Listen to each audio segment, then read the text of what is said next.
নমস্কার। ভাবছে ভাবছে শহর, ভাবছে গ্রাম, অলি হতে গলি, সবেতেই একটা ভাবনা। ভাবনা বাবা ও মায়ের, ছেলে মেয়েগুলো কবে হবে বড়, ওরাও ভাবছে। কেউ হবে ইঞ্জিনিয়ার, কেউ বা ডাক্তার, কেউ বা সেবিকা, আবার কেউ শিক্ষক ও শিক্ষিকা বা ডাক্তার।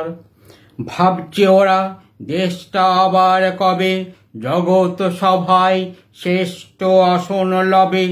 বিশ্ব ফুটবলেও খেলবে ভারত, দেখবে জগৎবাসী।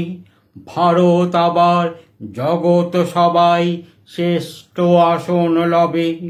ভাবছে শহর, ভাবছে গ্রাম, ভাবছে অলি হতে গলি, সবার সেরা দেশ হবে আমাদেরই ভারত।